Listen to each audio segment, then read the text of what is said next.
നിലമ്പൂർ ഉപതെരഞ്ഞെടുപ്പിന്റെ ഔദ്യോഗികമായ പ്രഖ്യാപനമൊന്നും വന്നില്ലെങ്കിൽ പോലും തെരഞ്ഞെടുപ്പിന് ഒരുങ്ങാനുള്ള തയ്യാറെടുപ്പുകൾ ഇലക്ഷൻ കമ്മീഷൻ അറിയിച്ചതോടുകൂടി തന്നെ അതിനുള്ള തയ്യാറെടുപ്പുകൾ ആരംഭിച്ചു കഴിഞ്ഞു. മുന്നണികളൊക്കെ ഒരുങ്ങിക്കഴിഞ്ഞപ്പോൾ AP അനിൽകുമാർ MLA നമ്മളൊപ്പം ചേരുകയാണ്. UDFന്റെ ചുമതല അദ്ദേഹത്തിന് കൂടിയാണ്. ഇപ്പം ഏത് ഘട്ടത്തിലാണ് നമ്മൾ ആദ്യഘട്ടത്തിൽ ഔദ്യോഗികമായിട്ടുള്ളൊരു തീയതി പ്രഖ്യാപിച്ചില്ലെങ്കിൽ പോലും ഒരുക്കങ്ങളൊക്കെ തുടങ്ങിക്കഴിഞ്ഞു? തീർച്ചയായിട്ടും നമുക്ക് ഏറ്റവും പ്രധാനപ്പെട്ട കാര്യം നമുക്ക് ഇലക്ഷൻ കമ്മീഷൻ തന്നെ വോട്ടേഴ്സ് ലിസ്റ്റിൽ പേര് ചേർക്കുന്നതുമായി ബന്ധപ്പെട്ട സമയക്രമങ്ങൾ ഇതിനകം പ്രഖ്യാപിച്ചു കഴിഞ്ഞു. അതുകൊണ്ട് ഈ വരുന്ന മെയ് 5-ാം തീയതി ഫൈനൽ ആയിട്ടുള്ള ഇലക്ഷൻ്റെ വോട്ടേഴ്സ് ലിസ്റ്റ് ഡിക്ലെയർ ചെയ്യുമെന്നാണ് പറയുന്നത്. അപ്പോൾ അതുകൊണ്ട് അതുമായി ബന്ധപ്പെട്ട വോട്ടേഴ്സ് ലിസ്റ്റിൽ പേര് ചേർക്കുക എന്നുള്ള കാര്യത്തിനാണ് ഇപ്പോൾ പ്രഥമ പരിഗണന കൊടുക്കുന്നത്. UDF അതുമായി ബന്ധപ്പെട്ട 3 യോഗങ്ങൾ ഇതിനകം വിളിച്ചു ചേർത്ത് UDFൻ്റെ നേതൃത്വത്തിൽ തന്നെ ബൂത്ത് തലങ്ങളിൽ വോട്ടേഴ്സ് ലിസ്റ്റിൽ പേര് ചേർക്കാനുള്ള നടപടിക്രമങ്ങൾ ആരംഭിച്ചു കഴിഞ്ഞു. നല്ല രീതിയിൽ അത് മുന്നോട്ട് പോയിക്കൊണ്ടിരിക്കുകയാണ്. ഇന്നിപ്പോൾ യോഗത്തിൽ പ്രധാനമായിട്ടും എന്തൊക്കെയാണ് ചർച്ച ചെയ്തത്? ഈ സ്ഥാനാർത്ഥി നിർണ്ണയവുമായി ബന്ധപ്പെട്ട് ഒരു ആശയക്കുഴപ്പമുണ്ടോ? ഞങ്ങൾക്കാർക്കും ഒരു ആശയക്കുഴപ്പമില്ല. ഞങ്ങളെ സംബന്ധിച്ചിടത്തോളം പാർട്ടിയുടെ നേതൃത്വം ആരാണോ പറയുന്നത് അദ്ദേഹം ഇവിടെ കൈപ്പത്തി ചിഹ്നത്തിൽ മത്സരിക്കും. അതായിരിക്കും UDFൻ്റെ സ്ഥാനാർത്ഥി. അതിനകത്ത് ആരെങ്കിലും ആശയക്കുഴപ്പം ഉണ്ടാക്കുന്നുണ്ടോ എനിക്കറിയില്ല. ഞങ്ങളെ സംബന്ധിച്ചിടത്തോളം ആശയക്കുഴപ്പമില്ല. പാർട്ടി ആരുടെ പേരാണോ പറയുന്നത്, ഹൈക്കമാൻഡ് പറയുന്ന പേര് അത് അംഗീകരിക്കുക, അതുമായി മുന്നോട്ട് പോവുക എന്നുള്ളതാണ് കാര്യം. മറ്റൊരു ആശയക്കുഴപ്പം അതുമായി ബന്ധപ്പെട്ടില്ല. നേരത്തെ PV അൻവർ VSJയുടെ പേര് പറയുകയും പിന്നീട് അരിയട ഷൗക്കത്തിൻ്റെ പേര് പറയുക, അങ്ങനെ ആ ഒരു വിഷയം നിലനിന്നിരുന്നല്ലോ.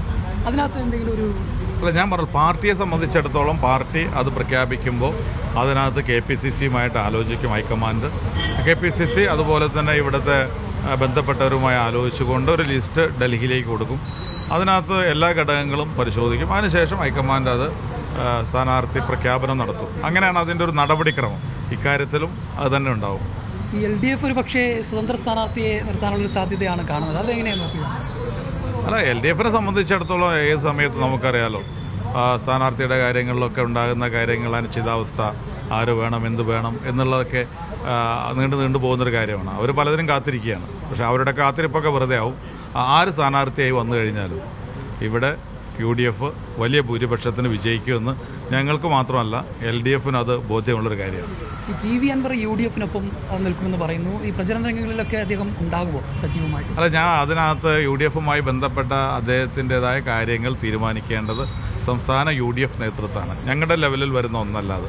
അപ്പോൾ UDFൻ്റെ സംസ്ഥാന നേതൃത്വം അത് കോൺഗ്രസ്, മുസ്ലിം ലീഗ്, കേരള കോൺഗ്രസ് ഉൾപ്പെടെയുള്ള രാഷ്ട്രീയ പാർട്ടികളാണല്ലോ പ്രധാനമായി UDFൻ്റെ ലീഡർഷിപ്പിലുള്ളത്. അപ്പോൾ അവരും അതിലെ ലീഡേഴ്സുമായൊക്കെ സംസാരിച്ച് ഒരു തീരുമാനമെടുക്കും. ആ തീരുമാനം ഞങ്ങൾ അംഗീകരിച്ചു പോകും. അത്രയേ ഉള്ളൂ അക്കാര്യത്തിൽ.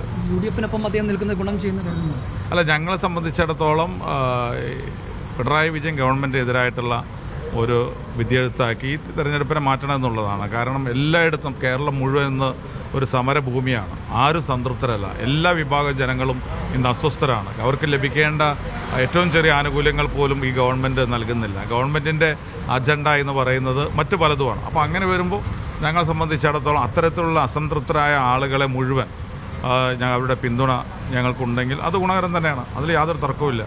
അത് ആര് എന്ത് എന്നുള്ളതല്ല.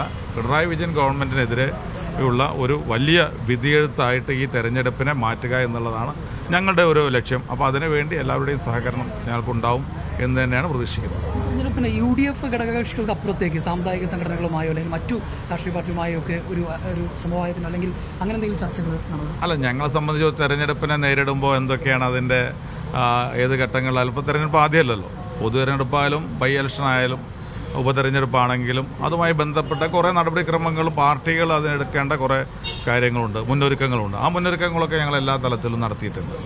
തെരഞ്ഞെടുപ്പിനെ നേരിടാനുള്ള ഒരുക്കങ്ങൾ സജ്ജമാണ്. തെരഞ്ഞെടുപ്പിനെ നേരിടുവാനും വലിയ ഭൂരിപക്ഷത്തിൽ വിജയിക്കുന്നതിന് വേണ്ടിയുള്ള എല്ലാ ഒരുക്കങ്ങളും ഞങ്ങൾ ഇതിനകത്ത് ആരംഭിച്ചു കഴിഞ്ഞു. തീർച്ചയായിട്ടും അതുതന്നെ അദ്ദേഹം പറയുന്നത്. നിലമ്പൂരിൽ ഉപതെരഞ്ഞെടുപ്പിൽ തെരഞ്ഞെടുപ്പ് തീയതി പ്രഖ്യാപിച്ചാൽ അതിനെ നേരിടാനുള്ള എല്ലാവിധ സജ്ജീകരണവും സന്നാഹത്തോടും കൂടി UDF ഒരുങ്ങുകയാണെന്നാണ് AP അനിൽകുമാർ MLA പറയുന്നത്. ജിഷ്ണു മീനങ്ങാടിക്കൊപ്പം ജംഷീർ കൊടിഞ്ഞി, മീഡിയ 1.